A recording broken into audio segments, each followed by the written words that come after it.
Assalamu alaikum.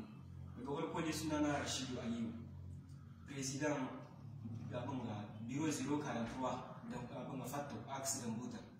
Ina daga cikin waɗanda an ɗauke su da sunan garin Fattau zan tayi amma ban ga garin ba, cikin dashi aka kai mu. Suka yi mena sai in kuma suka ma amshi su da kansu suka yi rabi yadda suke so suka tayi su. Haka ta kasance da mu insha Allah.